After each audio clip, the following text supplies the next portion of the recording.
Hey, legal besties, and welcome to Ladies in Law. Today we have a very special guest. If you wouldn't mind introducing yourself. Hello, my name's Kaelyn Urrea. I am a third-year associate. Oh my gosh, that's so cool. I was trying to do the math of how long I've known you because that sounds very 3 years. Yeah, you're a 3-year associate. Right? That's so cool. It flies. Time flies when you're having fun. Yeah. So, Kaelyn is I'm obsessed with her. Just to put it lightly. I literally just respect you so much and admire just who you are as a person. Thank you. And I am so excited that you're here today. Me too. I've wanted you on the pod for so long. So I've been I'm listening glad that since this is season one. happening. I've been listening since season one. I was like, oh, I would love to be a person on this podcast. Look at us now. Yay. Can you tell us a little bit just about your journey and your relationship with the law and how you got to be where you are right now? Okay. After college, I got a job at a family law office. I found it on Craigslist. I found all of my legal jobs on Craigslist. Did you actually? All of them. Wait, that's amazing. Right? Yeah.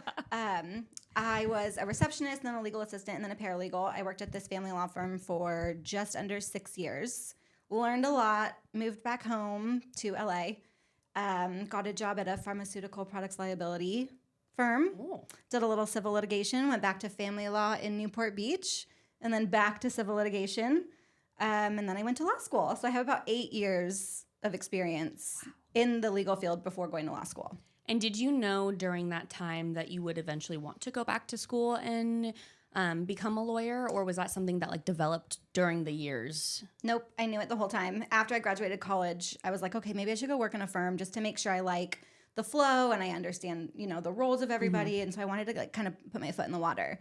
So I got this firm, fell in love with this firm. I still talk to my boss to this day. That's awesome. Fell in love with it. And so I was like, oh, this is what I want to do. But I didn't want to leave her yet. And so I just stayed forever. But that was always the goal. It just took me a lot longer. Yeah. Well, I think that's awesome. I did the same thing. I did a gap year. And I was like, I want to work in a law office before I go in debt for this profession if I don't even know if I like it. Right. And I think it's special too, working your way in and up, because you get such a different level of just respect for what each role entails. Mm-hmm. And just gives you that broader perspective of I understand what I'm asking you to do and I appreciate the way you're showing up. Yep. Which is huge. And I think that level of connection is important. I agree. I also think it gave me a leg up in law school. I mean, oh my God, my first year, I remember the first day of classes, they were telling us, okay, plaintiff is the person suing, defendant is the person being sued. And you had to put them on the right sides of the arrows. Yeah. And I'm like, oh my gosh, I know all of this. I felt so good. I didn't even think of that aspect. Yeah, because I remember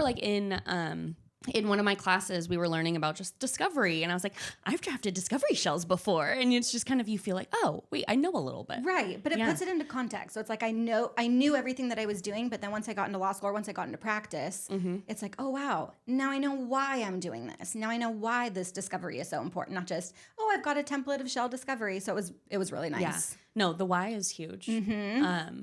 And then, okay, so right now, are you in a transitionary period with your practice of law? I am. Can you tell us a little bit about that? I have been working for a sex abuse civil litigation firm for the past, 3 years since I passed the bar, 2.5 years since I passed the bar. Mm-hmm. I recently got a position with a family law firm in Newport Beach and Corona, which I'm very excited about. So I'm in a transition phase. Oh my gosh. What was that decision like? Because horrifying. Yeah, I can't even imagine. I feel sometimes we feel very stuck in where we are. Especially just because it's okay, this is going to be a whole new terrain. I'm going to have to start not over because you have the knowledge that you have, right? But it's going to be different. And there is going to be that transitionary period of just learning and relearning, not only just in a new place, because each place has their own way that they like things done, right? But also just a new area of law. So what was that decision process like for you? I always joke that I'm have decision paralysis because I find it so hard to make decisions, especially big ones like this. And so I call everybody that I know, including you, and ask for your advice on what I should do. It's good to have people. Yeah, I ultimately had to think about where I wanted to be and what kind of lawyer I wanted to be. And I wanted to be in a practice area that was meaningful to me. Yeah. And I think sex abuse is a very rewarding area, but it just isn't the thing that I wanted to do. Yeah. So I just reached out to everybody that I knew, and then I went to a conference. I went to CAOC in San Francisco, and I heard a lot of incredible women speak about starting their own firms and moving on to roles. And BB Fell said, at some point, you have to stop worrying about being the best employee and start worrying about building yourself. Wow. And at that moment, it just really resonated. I'm like, I want to build me. Yeah. And what do I want to do? Because you're a damn good employee. I'm the best employee. Yeah. I am the best employee. Yeah. But I wanted to start building myself. And there's things that I want to accomplish and skills that I want to attain that I think I can only do in a different atmosphere. So it's terrifying, but going out on interviews and meeting people and listening to people it gives you a whole new perspective, and you start to meet people who truly, truly love what they do, and it's just infectious. It is. And I'm like, that's what I want to do. Yeah. You deserve to feel that way. Yeah. Because you can excel. And also if the passion part isn't there, or if it was there, but it's not there in the same way anymore, I think you owe it to yourself to listen to that. I agree. And I think so often it's like easier to be just kind of in that comfort zone of like, you know, like I'm already here, you know, but also like why settle? Like why not push yourself to that like next stage? Because you're worth like betting on yourself. I agree. Well, and like you said about, going into debt for this profession, I want to make sure that I'm going to be somewhere where I'm feeling rewarded and my mental health is excelling. And Absolutely. I want to do something where I know that I'm going to grow both as a lawyer and as a human. Yes. And so I think you're right. It's an investment in yourself when you're making this move, but it's an important one. Yes. And it also like makes you a better advocate. Oh, definitely. For yourself. For yourself. And then it's like everything pours from there. Because it's like if I am showing up for me, then it is easier for me to tell you to show up for you. You know, like practice what you preach. Yeah. You know, like lead from the top, lead from the example of it. Right. Isn't it weird, though, that we advocate so well for other people and so easily for other people, but then it's like advocating for myself? How do I do that? Immediate panic attack. Yeah. I was like, I feel like I could do an interview for you where I'd be like, I'm going to tell you why she's awesome. And then if it's for me, I'm just like, I'm a lawyer. Wake up in the morning and like, you know what I mean? Like, I just like, it is. It is. It is. And I think that like when you do show up for you, like there's so much power in that. And yeah, it's scary. It feels good, though. But it feels good. It feels really good to like leave an interview and know, oh, heck yeah, that was my jam, or I crushed that. And then you get the job. And then you get the job, and it's just like it all falls into place, and it all just feels like now's the right time. This is the time to be making a move. And I mean, I've been with this firm for 2.5 years. I've been with my boss for 7 years. Yeah. Love her, but it was just time for a little change for my profession. Yeah. And so I'm excited to do that. Yeah. And I think that I'm like really proud of you for doing that. Cause like I hear people in like, you know, been somewhere for 20 years and it's like, yeah, it just is a job. And it's like, yeah, no, we are so much more than our profession. I agree. And I think that that is important. And also you spend so much of your time there that like, I want to be passionate about what I'm doing and really believe in what I'm doing 1,000%. and not lose that. I think complacency is my biggest fear. Yeah. So I just would hate to see myself stuck in a position for 20, 25 years, not loving the type of work that I do and not really, showing up to my full potential. And so I don't ever want to be in a place where, oh, I know everything. I got another hearing and I'm totally going to kill it. It's fine. I've done it 5 million times before. Like I want to constantly learn and I want to be challenged. And I think that's also something that, you get when you move to a new place. Oh, for sure. I resonate so much with what you say because like part of like why I wanted to become an attorney was because you're literally like a forever student of the law. Yes. Like the law is ever evolving, ever changing, the way that you argue it, all of the things like I get to learn every day. Yes. And that's exciting. Yes. Well, especially, both of us are in fields where the law is constantly changing and there's new case law coming out all the time that we have to read, but I love it. Like you're right. We're a forever student of the law. Yeah. So I love reading it and learning about the changes and trying to find new avenues to like weave this concept in with this one. And it's really fun. It's fun. It's I'm fun. such a nerd. It's fun. No, I know. I'm like, oh my God, that makes me want to go home and read no, I'm just kidding. But like, no, really, I do. I'm like the type of person that like loves reading a manual. So I'm a sucker for the Rudder Guide. Oh my God, literally. Something I also want to talk about just because this is something that like I really admire in you and wish that I had more of. And so like I honestly think I could learn from you. Oh my like, gosh. What are you gonna say? Okay. So kind of like our origin story and how we met.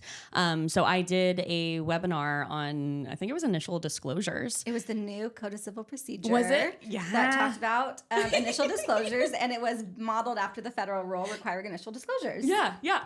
I remember like that. I remember like it was yesterday. yesterday. That's amazing. And you reached out to me and you were like, I am a newer attorney.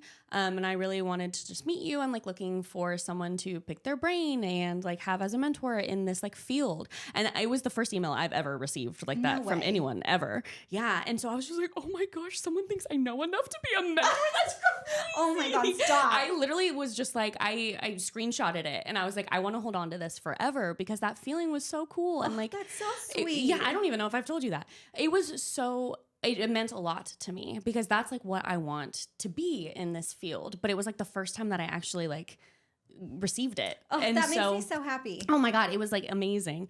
And I was also just like, oh my gosh, like, hell yeah.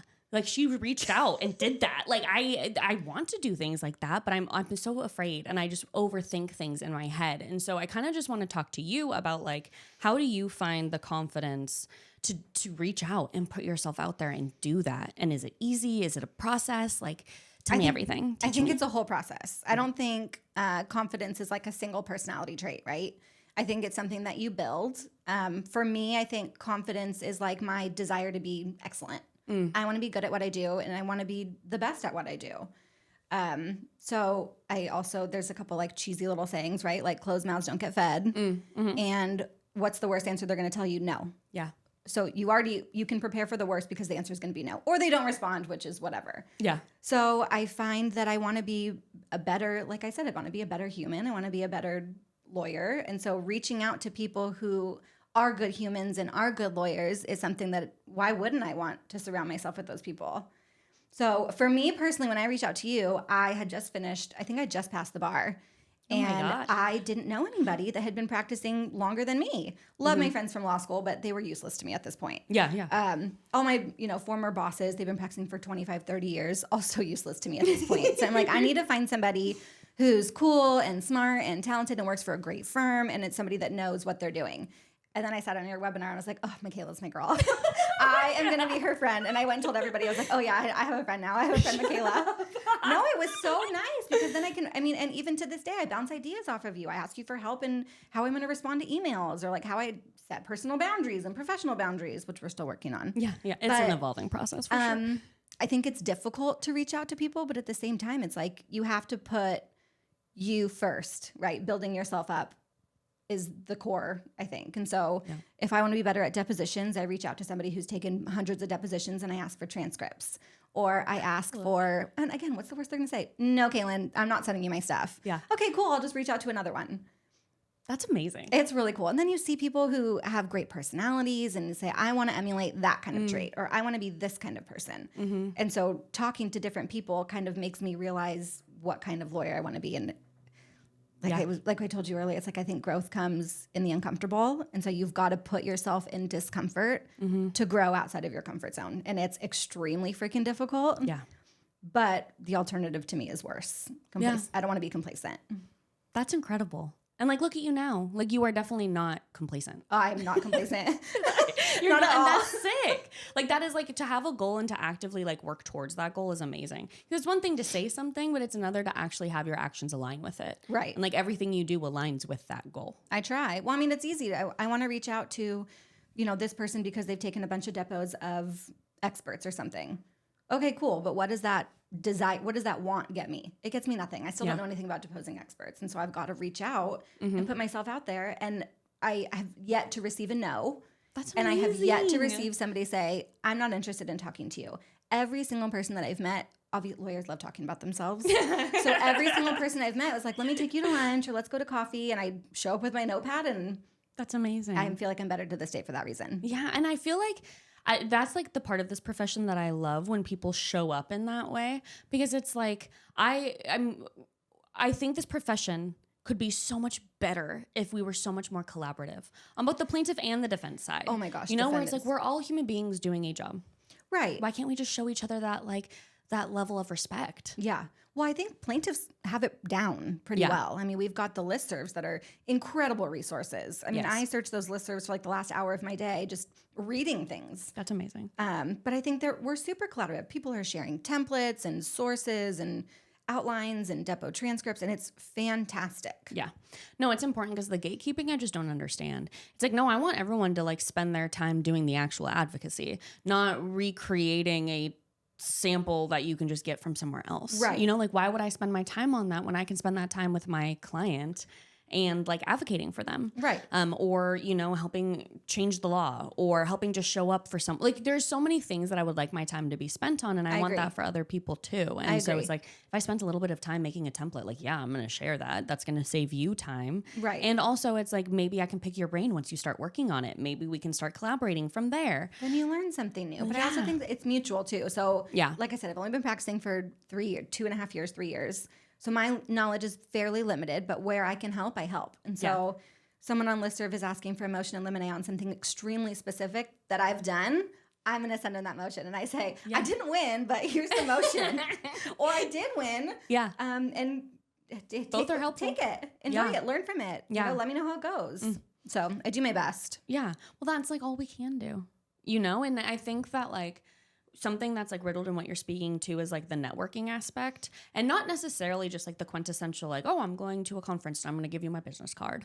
Like more of just the, like, I know these different people I can reach out to ask different questions, like your network of just human beings. Yes. You know, where you're like, oh, I know this person has taken a lot of expert depots. Oh, I know this person does this. You have like your arsenal of just like people in each kind of field or area or specific just like task to reach out to.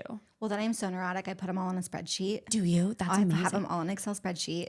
I have their name, their firm, their contact information, where I met them, and like what I reached out to them about. And I keep those as people that I want to reach out to. It's like when you put, I know. When you put it as networking, it freaks me out. Because it's like, I think just the term networking is like a little overwhelming and terrifying. Like, I completely agree. You have to sell yourself. Yeah. And I'm not comfortable with that. But asking people to learn from them, I can do that because I want to learn. Yeah. So I think it's easy to reach out to people because we want to be the best that we can be, and I want to learn from the best. So why wouldn't I? I am like, I love Excel. I love Excel. I know you do. I have an Excel for literally You have a template. You have a template for everything. You sent me your shells before. I want to be. I'm like, what? I aspire to be that level of organized. Oh my God, it just makes your life so much easier. It really does. I feel like you are that though. I'm getting there. That's awesome. I know. And especially like that you're starting somewhere new, you get to start by doing that. And I think that that's fun. Fun. I think it is so fun. We're such nerds. I heard myself say that and I was like, wait, I don't know how relatable that is. But like, I love that. Like, I think there's something so scary about starting anywhere that's new. It's scary because it's like, as someone who likes to be very planned, the unplannable parts of the unknown of not knowing what to expect or what's going to be expected and all of that it's scary terrain. But it's also like you get to create your new templates, you get to create your new guideline, you get to create, like, start from that, you know. 'Cause how often, like, I mean, being a couple years into your practice, are you like, oh, if I had started implementing this from the beginning, that would have been so much better Every day. And now you get to And now I get to start. I mean, I'm starting it now, like with the new cases that I've gotten. I start in implementing these new things. But it's like, how nice would that have been when I started 3 years ago? And so now going into this new firm, I know exactly how I want to handle things. But then I'm also going to get to learn their firm policies and procedures. And I think that's also going to be exciting. Yes. And I think that that's what's cool too about, especially like you having your people that you're able to reach out to, is that like you get to pick and choose. Yeah. Because I think sometimes it's like, okay, sitting here, I can watch someone do a trial and be like, oh my God, they do that so well. Like, I want to emulate all of that. And then it's like, okay, wait, that might not be authentic to me. Right. Maybe that like it's not going to read like that because I'm forcing myself to try and be what I'm not. Right. And so it's picking and choosing, like, I can do that, like, but still being authentic to you. Right. But how do you know that that something's what you want to do or what you don't want to do unless you've seen it? Yes. I mean, a fun fact, all of the courthouses are open to the public. Sometimes when I'm bored, I will log on. Well, I guess before Court Connect, because now you have to like register for a certain hearing. True. San Diego does not require you to put in a certain case number. And so you can just call. Yeah, you can call into departments and listen. So sometimes they do that. Wait, that's awesome. Right? Yeah. So I listen to family law because I'm trying to get used to back in family law.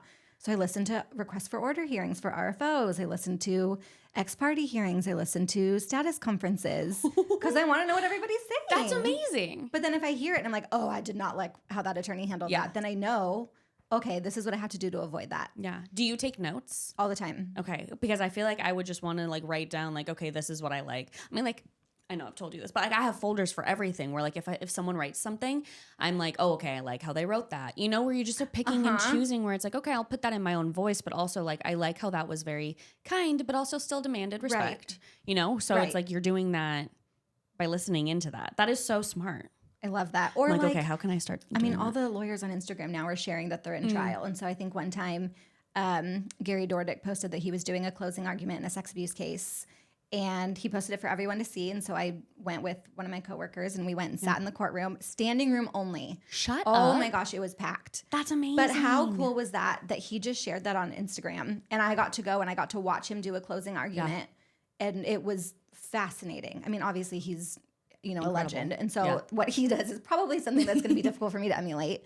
But it was cool. It was fun watching it and watching the PowerPoints and how he interacts with the jury. And it's cool. And so I love learning new things. And so if I can just follow and shadow, and that's what I'm going to do. Yeah. And you're doing a great job at it. Thank you. Like truly. Thank you. Because you're doing it. I mean, even like you said, you went to the CAOC and seminar, conference. And I forget, you said someone was up there speaking about doing something specific for family law. Jessica Dayton. Yes. I was like, I know you know the name. I have a Zoom with her next week. Shut up. Yeah. Okay, so talk to us about that, because I think that's also really cool, because it's one, like, I think it takes an amount of like so much just like confidence to like send an email. And also you are in this room with all of these badass attorneys, and you made space and went up there and asked questions. So like, can you walk us through that too? I'm sure a lot of it is, you know, consistent with like what you've been saying about like what's the worst that can happen. Right. And also you did. Oh, I don't know if I've ever said. You passionate here. You didn't tell us about it. Okay, well, I guess I'll get into the very specifics because I think it's fascinating. It really is. So she does family law and civil litigation. She handles a lot of domestic violence cases. And when we see domestic violence in family law, typically you handle domestic violence as a tiny little subset in your family law case. Jessica files a civil complaint for domestic violence because there's a cause of action in California for domestic violence. Wow. So while she's got this family law case going, she files a case in civil court for domestic violence. She files the case, and obviously she's suing for money damages. Yeah. And she uses that as a tool to negotiate in the family law case. I mean, not necessarily saying, well, I'll drop this if you give me this, but using that as a negotiating tool. Yeah. And I found that fascinating. I have never heard of people intertwining family and civil law like that before. And so that was super exciting to me. So I listened to what she said. I took notes on my phone the whole time she was speaking. And then I saw her later at some drinks event or dinner event or something. Yeah. And I went up to her and I just introduced myself and told her that what she did is fascinating and I wanted to learn more.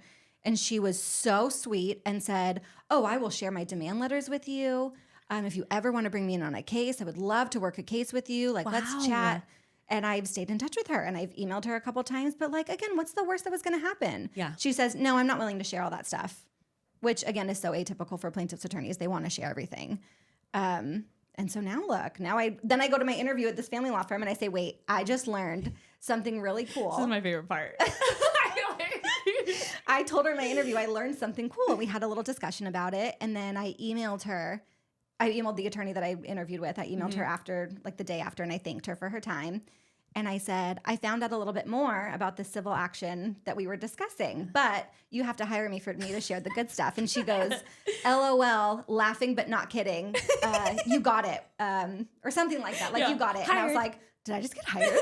Like, it was so exciting, but I was like, how fun is it's that? Like literally so badass. I love that so much. Like that literally sounds like a movie. You know, like you're watching like a little rom-com and they're just like, I'm just going to send it. Right? you did and you got the job. Like, it's so cool. And it's just like, you put yourself out there.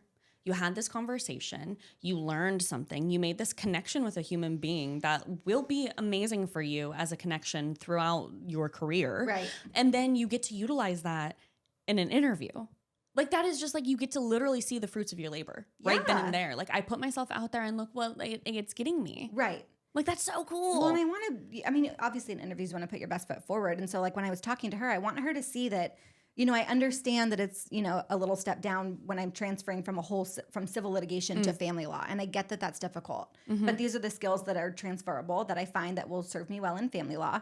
And also, I'm not done learning. Like, I just found some new concept that I would really love to explore. Yeah. And she said, oh, we want to explore that with you. I would love that. Let's learn more about it. Let's talk more about it. Yeah.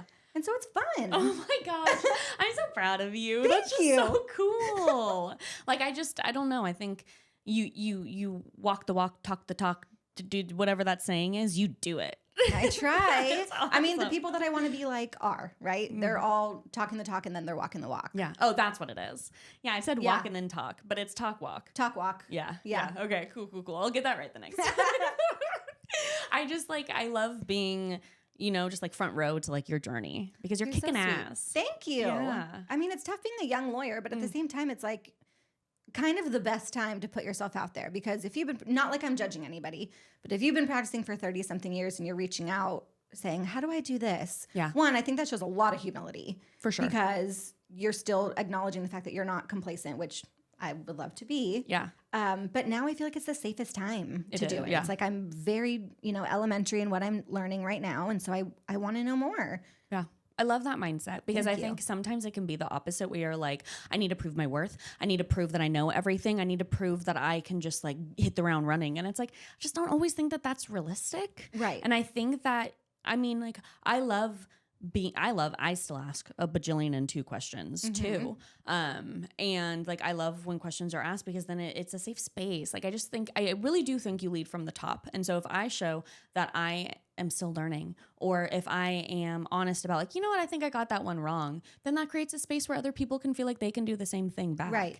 And that matters so much more because at the end of the day, like we are human beings and we have flaws and we have things and lessons to still learn. And when you lean into that, I think that there's like so much just power in No, that. I agree, but it's difficult to lean Oh, into that. I God, mean, yeah. especially going into a new firm, I want to put my best foot forward and I want to give it 110% Absolutely. so that they know what I'm worthy of.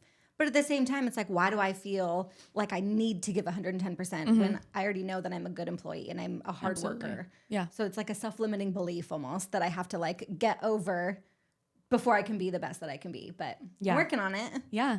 And that's all we can do. I know. We are works in progress. Yeah. But like having the mentality of like every day I want to be better and every day I want to grow and every day I want to know something like that I didn't know the day before. And it's like, but how can I do that if I am Right. not asking the questions or if I am not putting myself out there? Exactly. And I think we owe that to our clients too, to be, perpetual leaders or perpetual learners, I guess. Yeah. I both. want to constantly learn. I want my client to see that she's not going to settle. She's going to find a way.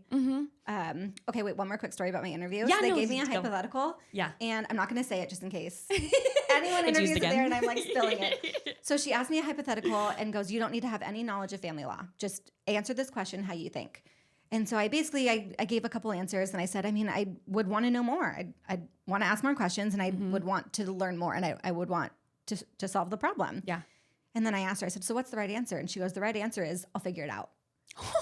And I was like, what a beautiful answer. So it's like just constantly learning somebody tells you no, that theory is not going to work. I'm going to make it work. Or if that theory is not going to work, I'm going to find a couple other theories where it's going to work or where I'll try to make it work. Yes. So I think that was one of the Mentality. reasons why that firm sold me. But Well, yes, because that is something that like you embody and is you to your core. Yeah. It's like, oh no, I'm going to find a way. Yeah. And if it's not this way, then there's a different path. But Yep. like, I'm not taking the no. yeah, And I think that is like what makes you such a good person and also just a great advocate Thank too. you. Like that's who I would want to be my advocate. right? Yeah.